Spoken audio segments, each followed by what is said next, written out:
com essa frase, né? O que fazer diante da dor? Aí eu pensei, a gente poderia complementar essa frase e perguntar o seguinte: por que que a gente não coloca a dor no repertório de possibilidades que a vida nos oferece, né? Se nós, que somos cristãos, que estudamos e conhecemos a doutrina espírita, sabemos que esse mundo não é um parque de diversões. A gente não veio aqui para viver no prazer da diversão pura, alegria, não. São momentos pequenos que a gente vai ter de alegrias, que também não é a alegria verdadeira, né? Porque Jesus já deixava claro que o reino dele não era deste mundo. Então, alguma coisa, a gente sabia que o bom, o melhor ainda está por vir. Aqui é só um ensaio. Então, eu fico pensando, por que quando a gente pensa nas possibilidades da nossa vida, nós não incluímos a dor? E aí, às vezes eu penso que, porque é através dela que a gente vai promover reflexões mais profundas, né? Quando ela chega, é que a gente vai procurar realmente descobrir a essência da nossa vida, o que a gente está fazendo aqui. Agora, eu não sei, assim, é o que eu fiquei imaginando hoje, sabe? Eu acho que é uma coisa legal da gente se perguntar por que a gente não inclui ela nas possibilidades da vida, de tudo que tem na nossa vida, né? Porque a gente parece que é como se a gente negasse, quisesse viver de fantasia, que tudo vai ser um mar de rosas, que vai ser só tranquilidade, que nós não vamos passar por dificuldades. Apesar de saber que Jesus já tinha dito, no mundo tereis aflições, mas eu venci o mundo, ele dizia, né? Tipo, vós sois deuses, ele falava que a gente tem uma centelha divina, então se nós somos deuses, se a gente tem essa centelha divina, nós temos a capacidade de também vencer as dores, vencer as dificuldades. E aí, amigo? O que você acha? É interessante quando você cita a palavra dificuldade.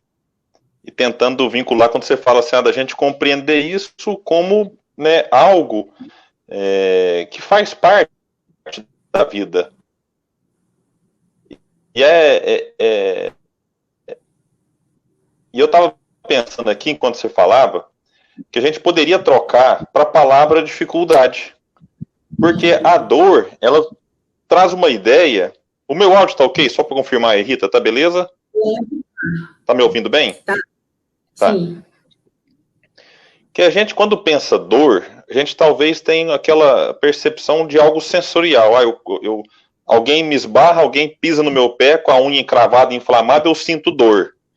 Só que a gente leva para um outro lado também e encara isso como dificuldade, porque às vezes eu não estou com a dor física, mas eu estou num momento de dificuldade.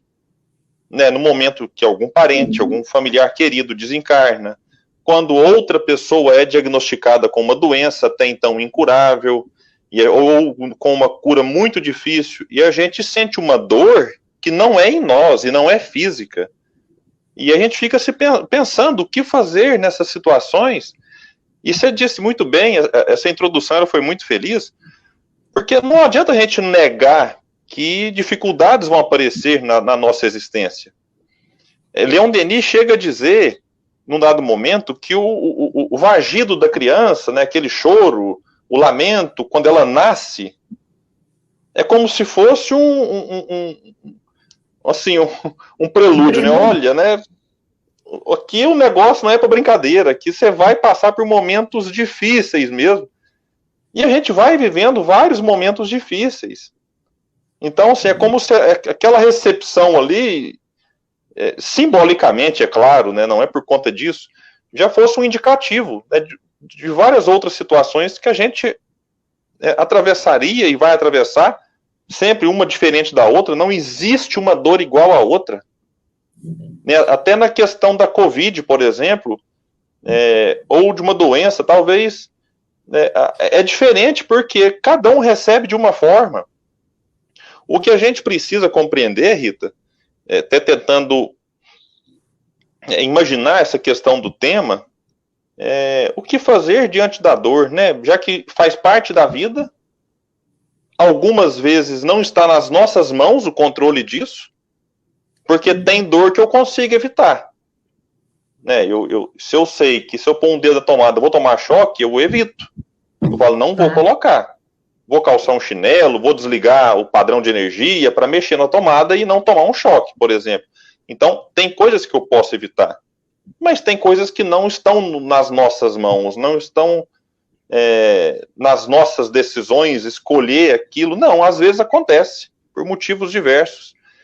E um grande ponto que eu vinha refletindo muito hoje sobre o tema, e eu acho que a gente precisa, enquanto espírita, refletir num ponto, não que a gente esteja passando a orientação de maneira errada, mas eu acho que é preciso, né, que a gente que está nessa condição de expositor, de coordenador de estudos, da gente complementar um pouco algumas reflexões que podem, né, a culpa não é da gente, mas que podem ser compreendidas de uma forma que não é legal por quem nos ouve. Por exemplo, quando a gente fala de resignação, aí a gente vai lá e faz uma palestra bonita, que resignação é a gente aceitar as coisas que a vida nos manda, sem reclamar, sem revolta, sem ficar nervoso, sem tal, beleza. E aí tá. Aí, de repente, a pessoa passa por um processo de luto, mas aí ela fala, não, mas o palestrante falou na palestra que eu tenho que ser resignado, que eu tenho que superar, que eu tenho que aguentar isso. Aí, de repente, eu faço um exame e vem lá um diagnóstico doente, uma doença grave, que nos assusta. Não, mas espera aí, eu sou resignado. Eu tenho que trabalhar minha aceitação. Então, a gente precisa tomar um cuidado de, quando for falar de resignação, incentivar a pessoa a buscar ajuda. Porque senão a gente vai assumindo uma carga, e a gente às vezes usa frases maravilhosas que não estão erradas. Ah, Deus não coloca fardos pesados em ombros frágeis. Beleza, todo mundo sabe disso, ninguém duvida disso. Mas às vezes eu posso pegar esse fardo extremamente pesado e que não foi colocado de forma errada por Deus e buscar formas de aliviar esse fardo. Exatamente. Né? Se eu estou com uma dor de dente, eu posso tomar um remédio para aliviar essa dor de dente? Ou se eu posso procurar um dentista para aliviar? Por que eu não faço isso quando eu estou com problemas emocionais? Exato. Por exemplo. Entendeu? Hoje então, eu acho que a gente precisa... Pode terminar. Não, pode falar. Pode falar? Então, eu até comecei a sorrir quando você falou, porque eu achei interessante, eu até anotei hoje aqui, que primeiro, lá na Gênese, Allan Kardec, ele já nos fala que uma das funções que a nossa inteligência tem é se ocupar de nos ajudar a procurar o que é bom, né?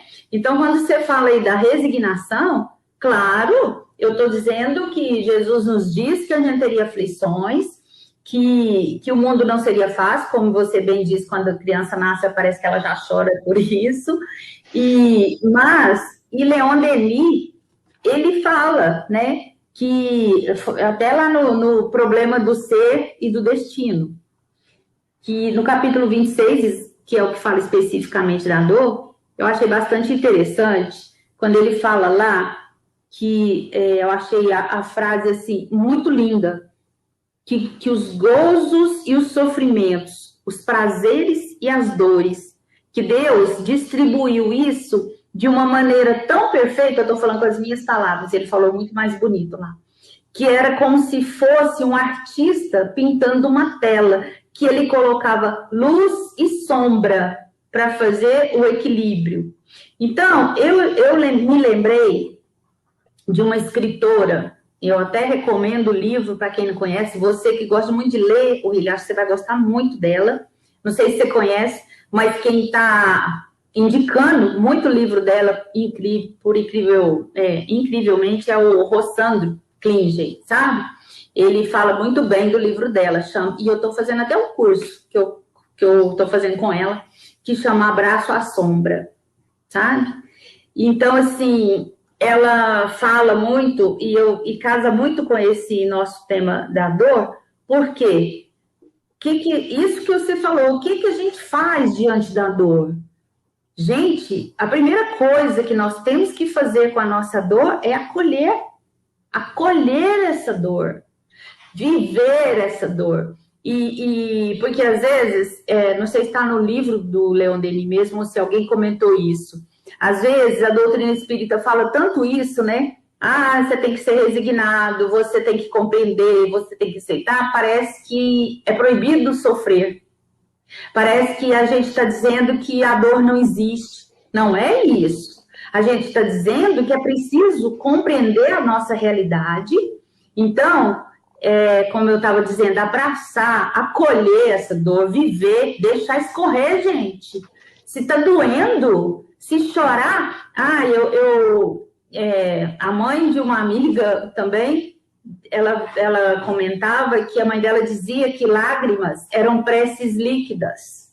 E eu achei muito interessante, né? Porque é o que você disse, tem hora que a dor é profunda, a gente chora, e a gente tem que chorar para aliviar.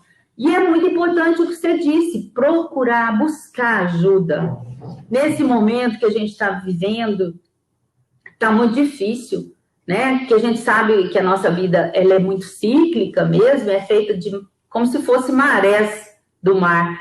Maré baixa, maré alta, e uma hora você está bem, numa onda gostosa e tudo, de repente a onda já vem e te dá uma cambalhota. Então, assim, são momentos, e a gente tem que viver cada momento com a singularidade que ele apresenta, né? Então, eu acho muito importante essa história que você disse mesmo, esse acolhimento. Eu acho que uma das coisas mais importantes que a gente pode fazer diante da dor, eu falei isso esses dias com uma grande amiga que está passando por uma dificuldade muito grande, um sofrimento muito grande com um familiar por causa da Covid, e ela muito triste, né, muito sofrida, e eu falei, olha, deixa doer, acolhe essa dor. Ela é física mesmo, porque tem hora que a dor que é de um familiar da gente, ela quase que é física, né? De tanto que dói.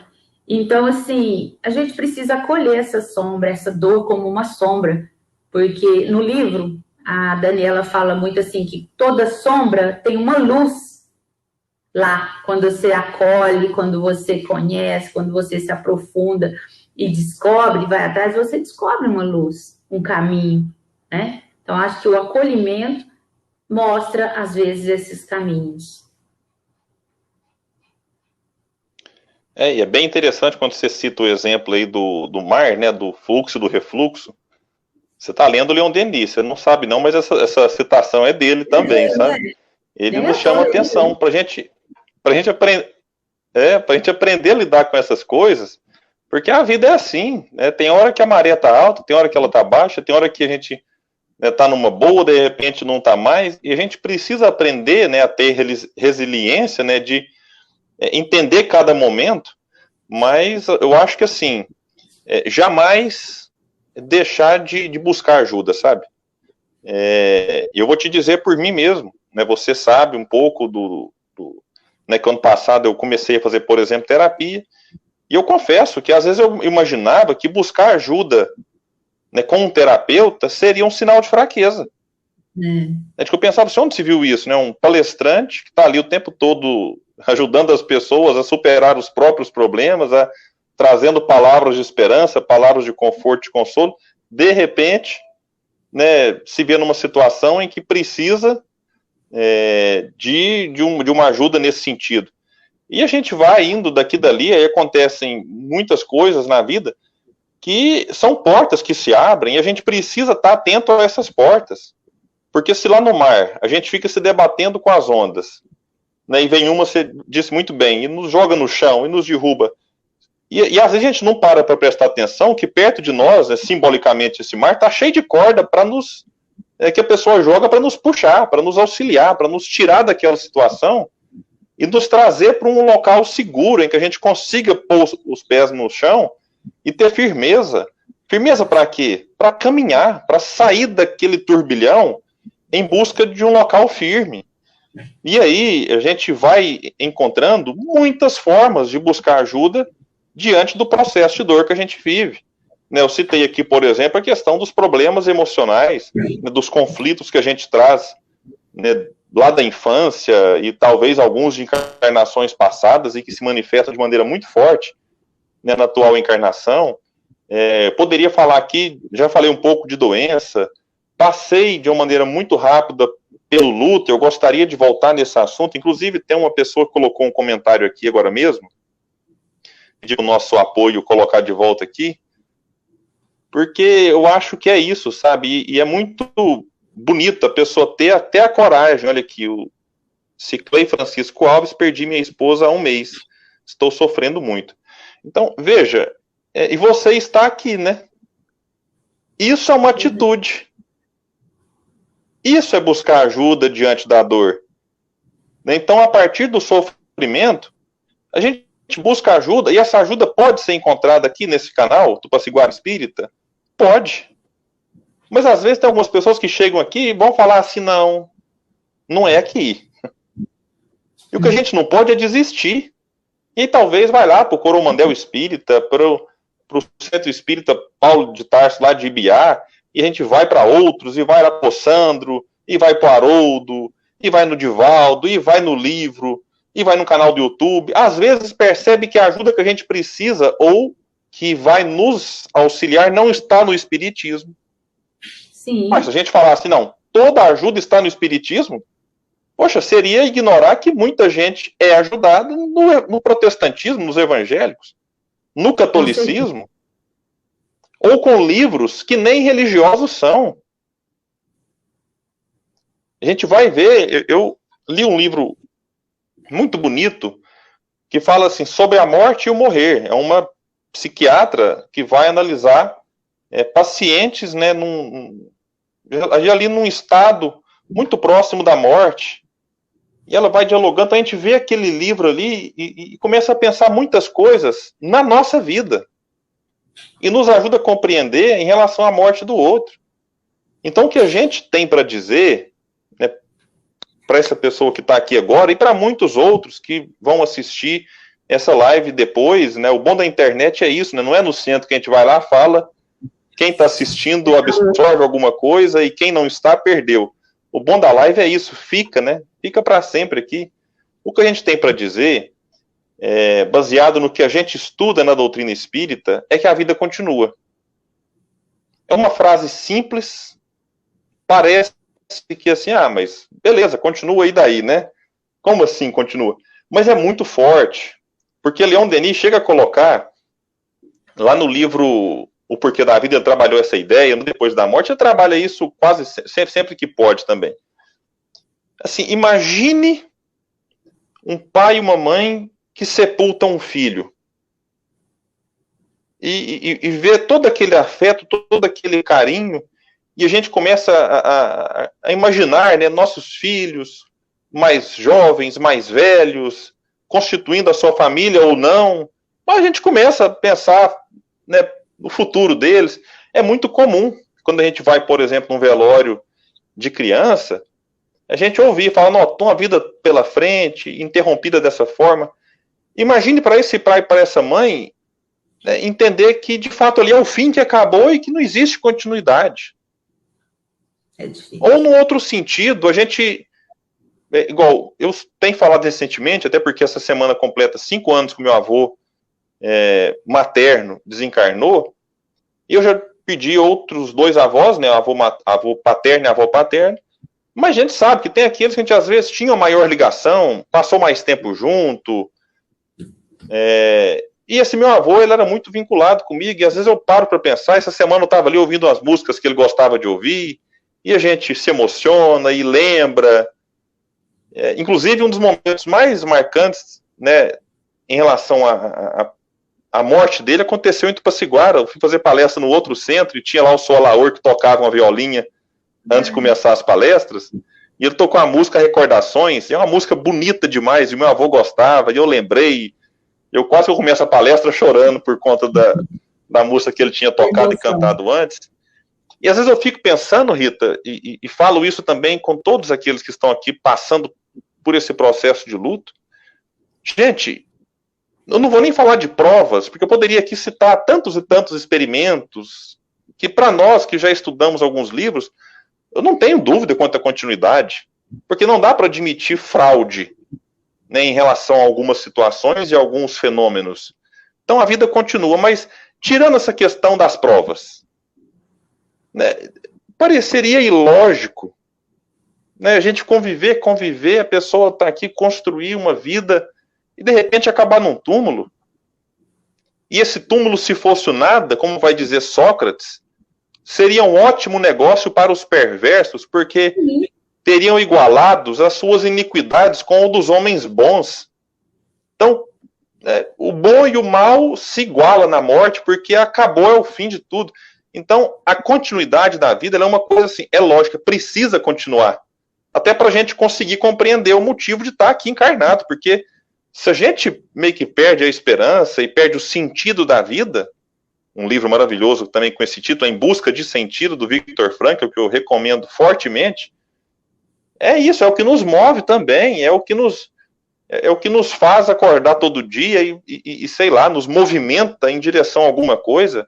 Então, o que a gente tem, Rita, para dizer, para quem está passando pela dor do luto, o que fazer? Busque todo tipo de ajuda que precisar.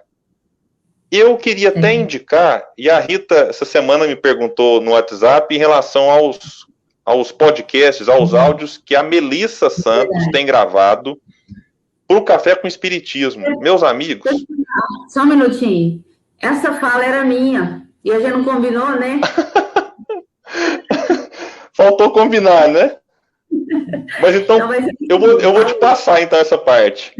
Porque até eu sou suspeito, né? Eu sou suspeito de falar, porque como eu faço parte da equipe, então a minha opinião ela pode ser tendenciosa de tentar fazer um merchan aqui para o café. Mas tem sido tão especial, né, Rita? Hoje mesmo eu ouvi o áudio que ela mandou, e tem sido uma sequência, né? E dá vontade depois de juntar essa sequência que ela tem dado. É a experiência pessoal dela. Eu já imaginei isso. É a experiência pessoal. Eu vou falar um pouquinho dessa parte. A Melissa Santos, gente, faz parte da equipe do Café com Espiritismo. E ela perdeu o marido, o grande amor na vida dela, companheiro de todas as horas, mês passado. E ela ficou um pouco, apesar de já vinham crescendo, né? E pelo que eu pude ver, ele já estava adoecido, porque não foi Covid, ele tinha um câncer. E ele também já estava muito consciente, muito preparado, né, para ir embora dessa vida aqui, sabendo que estava tudo certo. Mas mesmo assim ela sofreu, claro, muito o luto, e ela ainda está vivendo esse luto. Então ela até ficou uns dias sem mandar as mensagens do café, e agora que ela voltou, ela está trabalhando justamente essas mensagens sobre o luto. E como o William disse, ele tem... Agora eu vou fazer a propaganda para você, né? Ele tem o canal no YouTube, e que lá consta, eu perguntei para ele, e ele me falou, e depois eu fui lá e confirmei, os vídeos que tem o nome de quem está fazendo. Então, por exemplo, se vocês quiserem ouvir as mensagens sobre o luto que ela fez e que ela está fazendo, é só buscar lá, qualquer coisa você completa e ensina direitinho o caminho para o pessoal. Mas, realmente... Isso que você falou, as ajudas existem e estão por toda parte. Então, a gente precisa viver esse luto. A Maria Badia falou que, às vezes, nessa pandemia, a gente não está podendo viver o luto. Eu acredito que são as formas que são diferentes, né? Hoje a gente está vivendo, porque sabe o que acontece, Maria Badia? Às vezes, a gente se preocupava e ficava querendo muito externar, né? O que eu estava sentindo. Eu perdi uma grande amiga esses dias e eu também fiquei muito preocupada. E eu falava assim, meu Deus, mas eu queria tanto ir no velório dela. Mas eu resolvi não ir, porque eu falei, vou manter o isolamento que está necessário, porque não adianta, né? De todo jeito eu não vou poder abraçar ninguém. Então, assim, às vezes é isso que deixa a gente um pouco angustiada.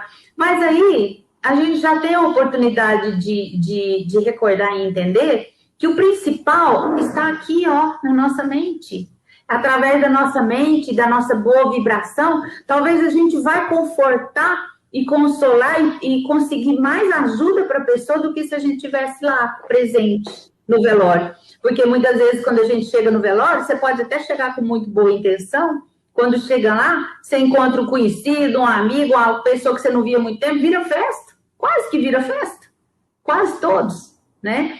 E voltando um pouquinho para a nossa doutrina espírita, o William também foi bem assertivo e lembrou bem que muitas pessoas encontram tudo isso que a gente encontrou na doutrina espírita, encontra em outras religiões, ou até mesmo sem ter uma religião definida. Tem muita gente que já sabe e conhece e vive tudo isso que a gente fala.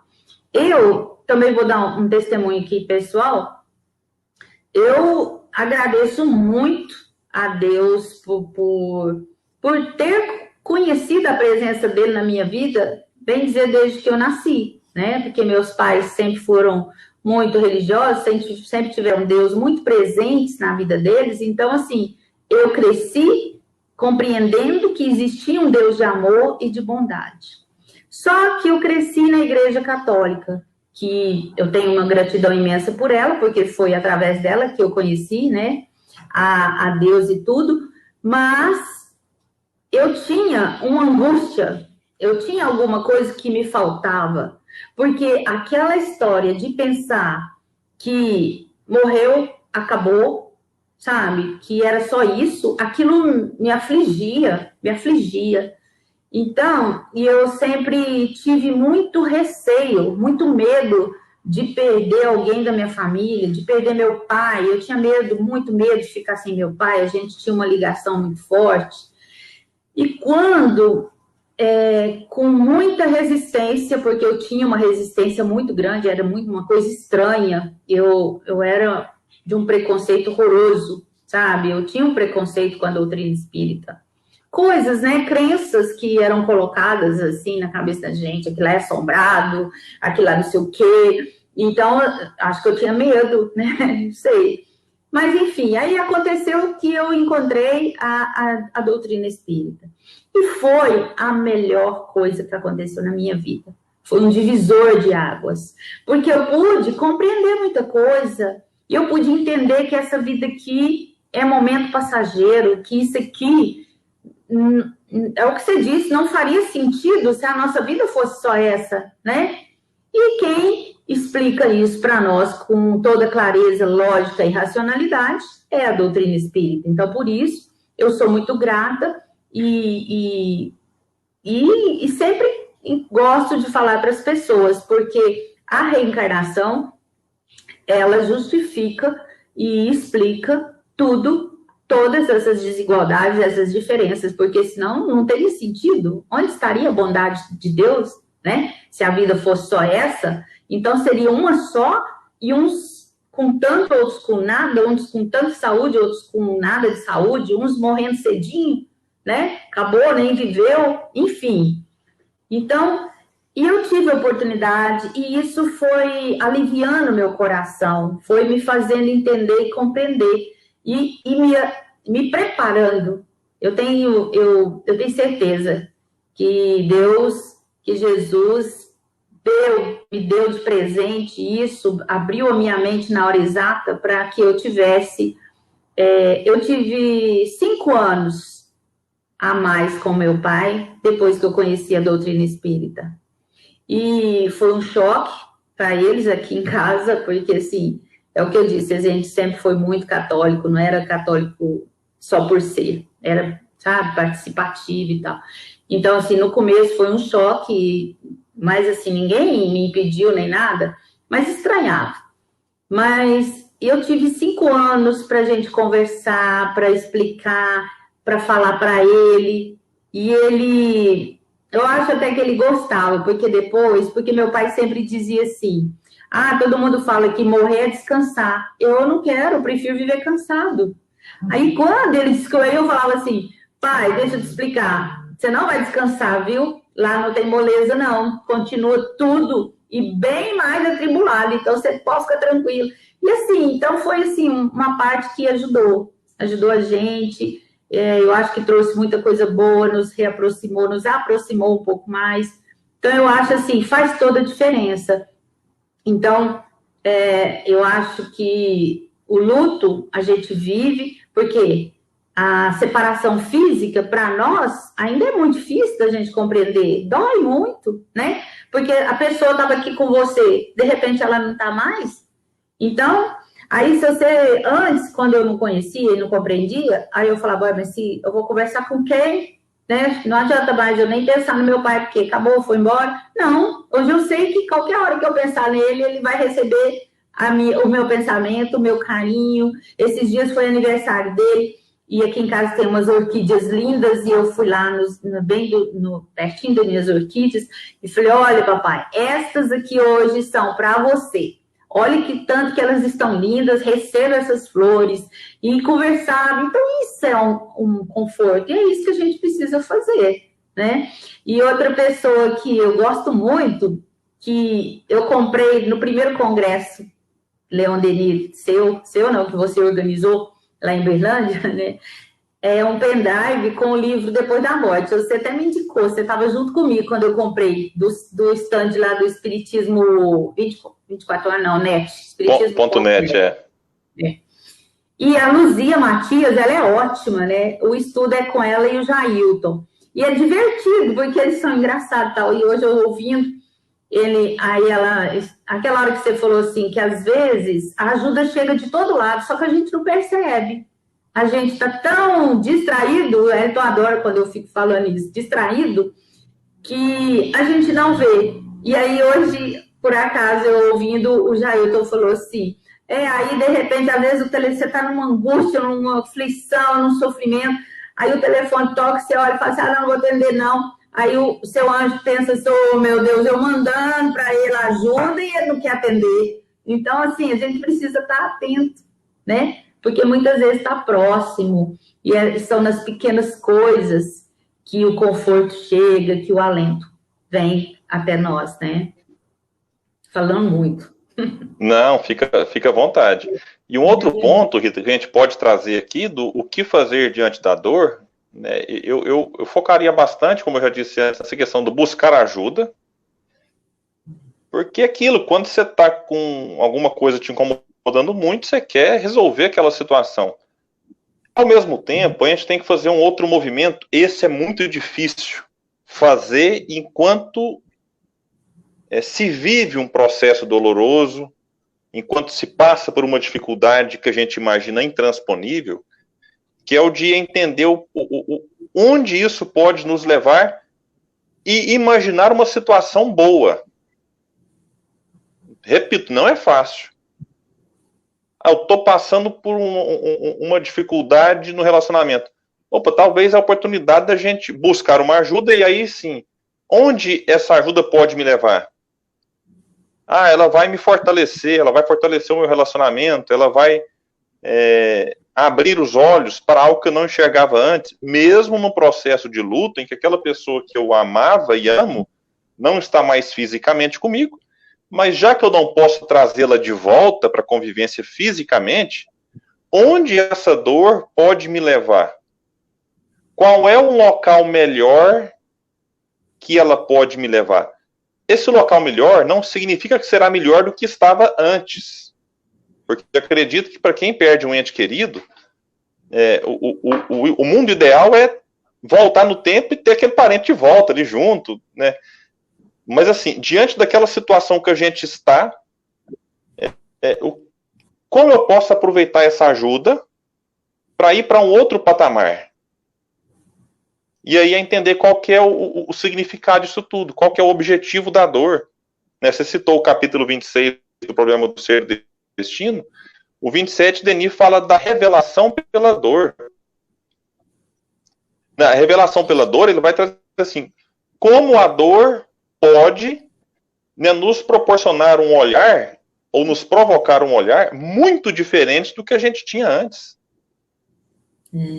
né, eu poderia citar aqui também outras questões.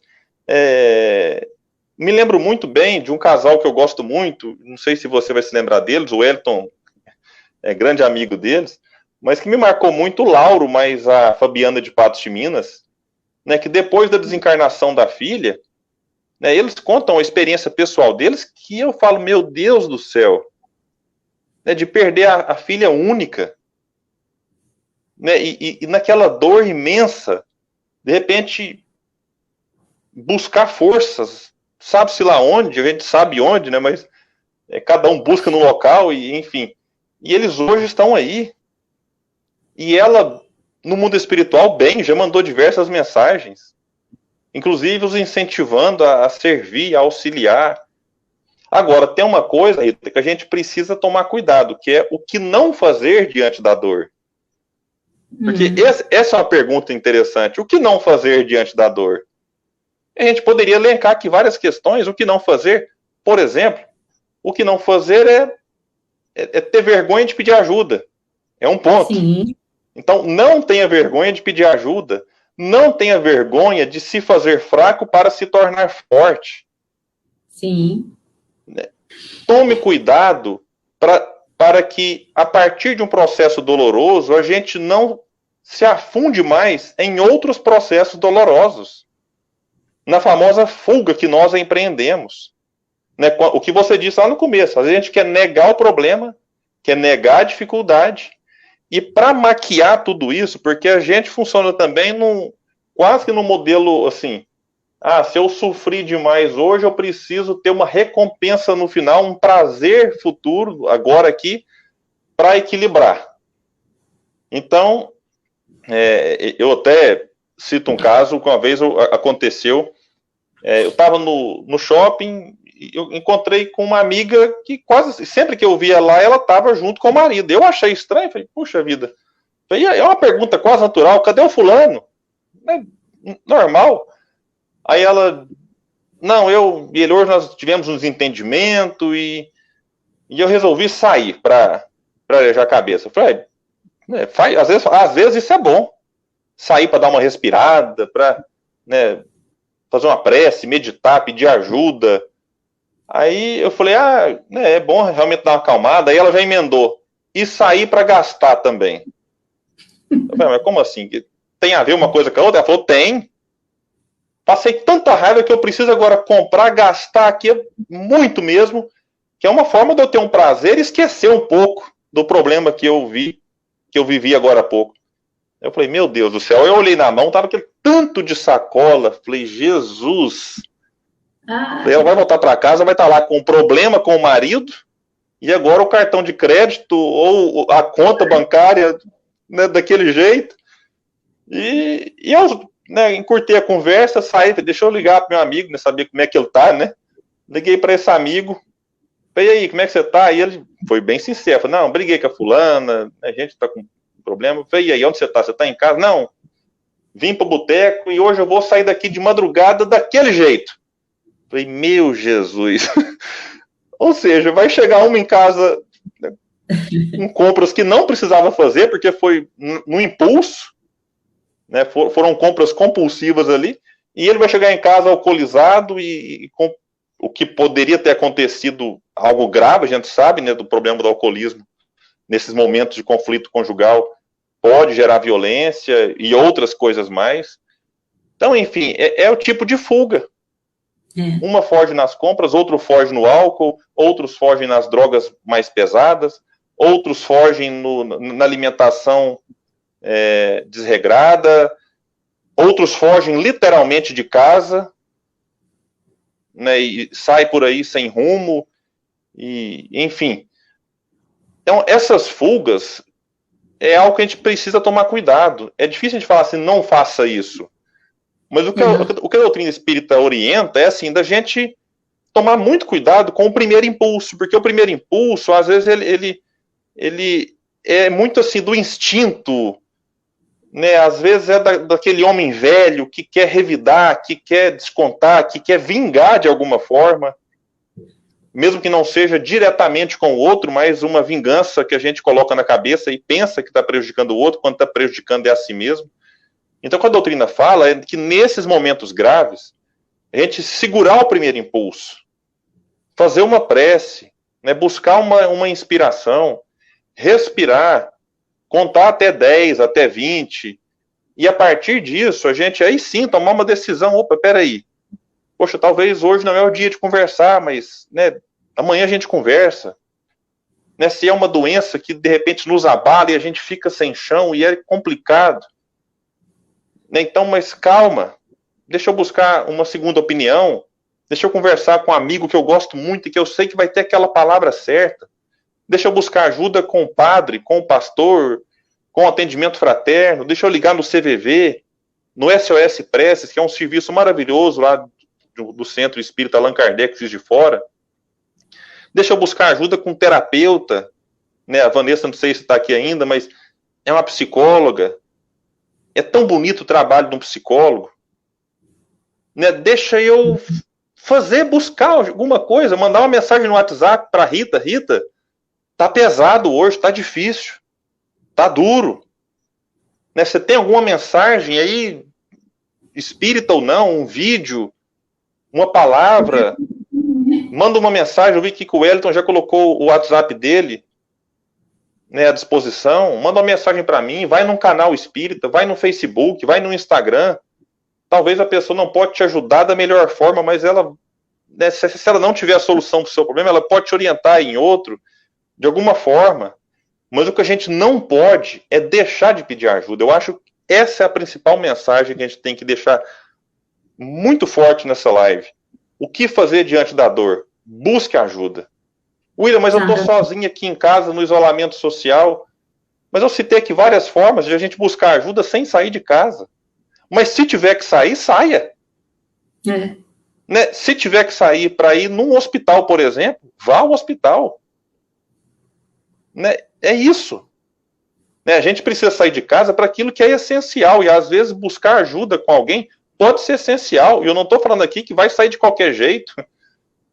A pessoa que fala assim, não, eu estou precisando buscar ajuda, vou para uma festa que tem mais 200 pessoas. Não, mas também não, né? Aí já vai sair para buscar ajuda, saia de máscara, higienize as mãos, evite aglomeração, mas busque ajuda, né? Não fique sofrendo sozinho, não.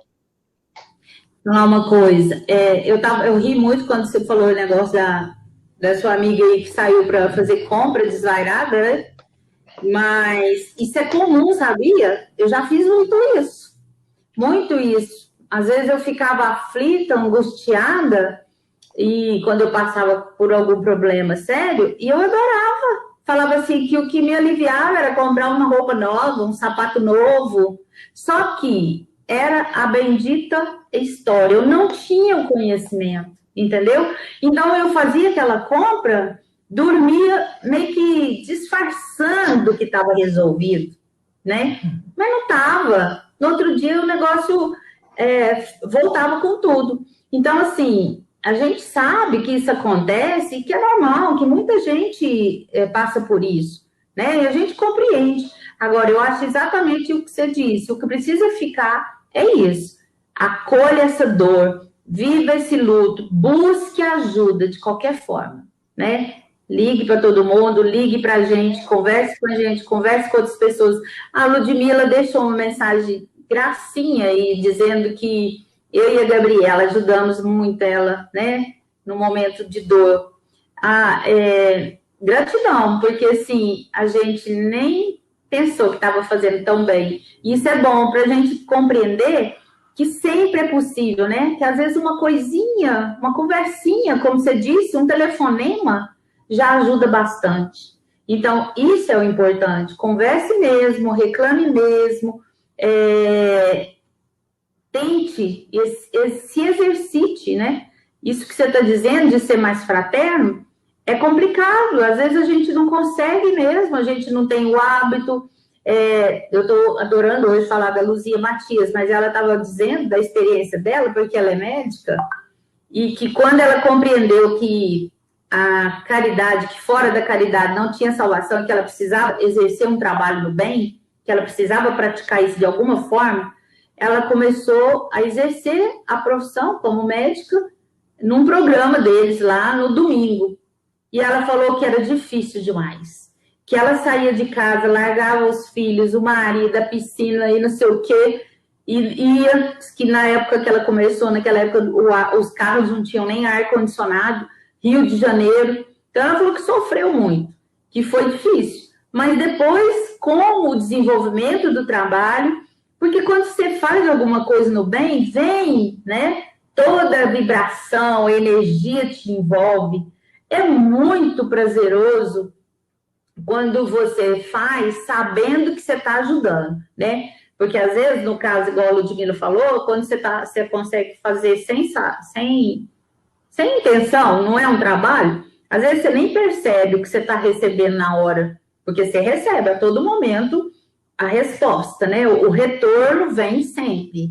Mas quando você faz, sabendo que aquilo vai fazer bem para uma pessoa, igual a Luzia contando, a atividade dela, quando ela atendia as pessoas, né, sem cobrar de graça lá.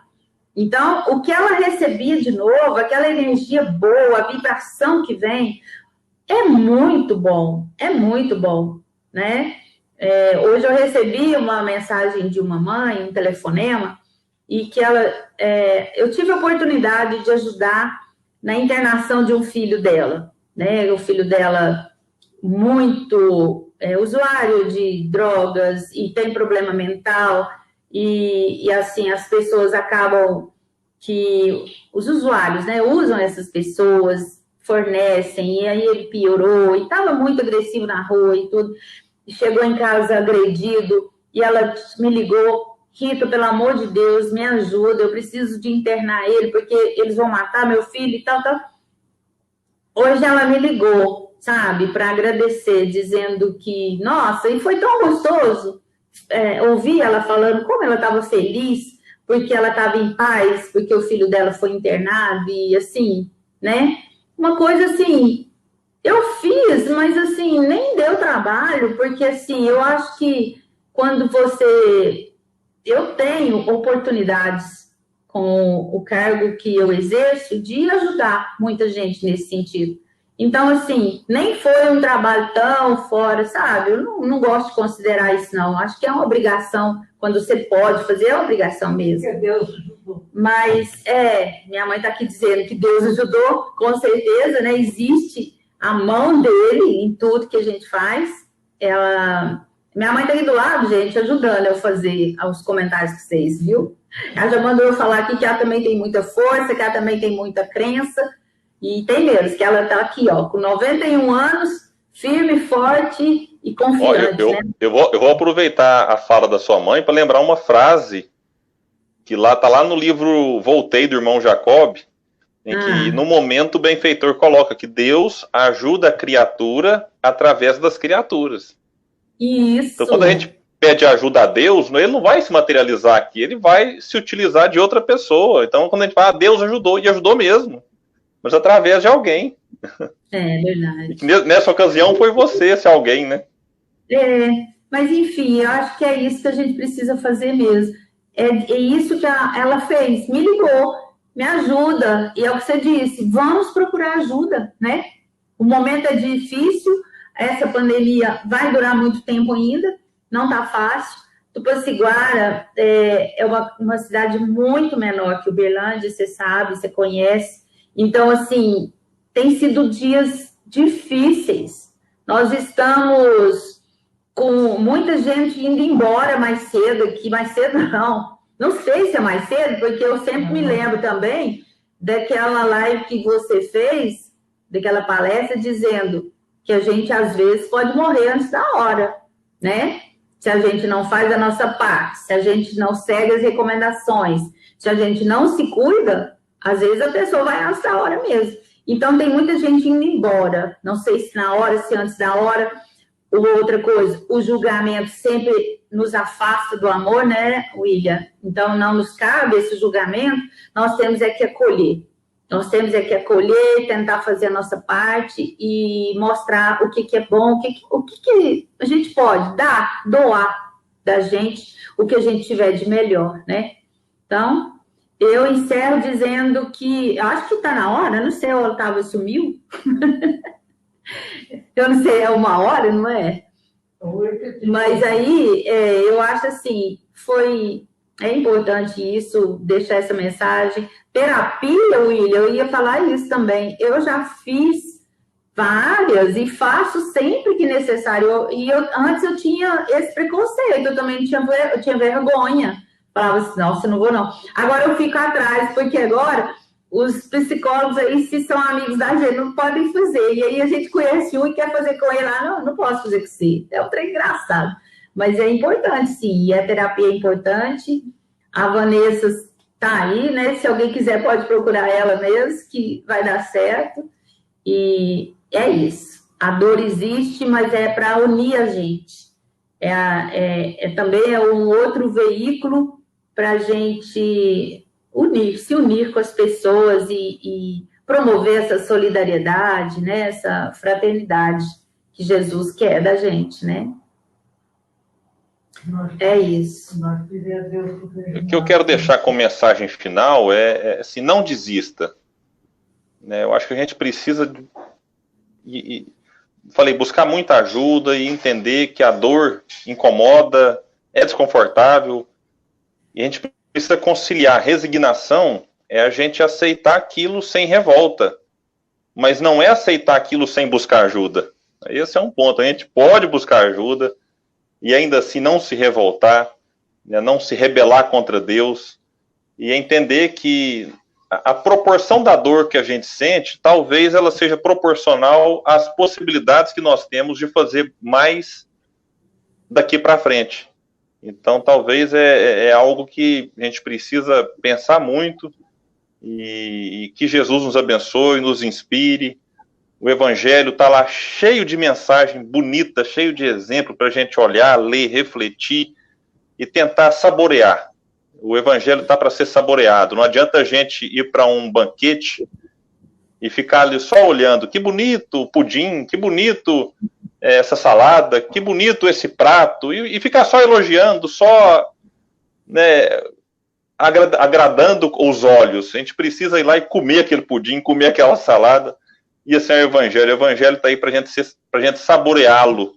E a gente precisa nos alimentar dele e, a partir disso, fazer com que ele, né, produza frutos, né, em nós. Né? Jesus, na condição de videira verdadeira, e nós, os galhos, né, as varas, como está lá dito no Evangelho de João, né, a gente precisa se alimentar dessa grande videira e, a partir dela, produzir os frutos. Então, esse é o convite que ele nos faz, esse é o convite que a doutrina espírita também nos faz, e é esse o convite que a gente faz a cada um que participou dessa live, que vai assistir depois. Diante da dor, meu irmão, não desista, procure ajuda, mande mensagem, leia livro, busque mensagens, busque terapia, busque um médico, mas não desista.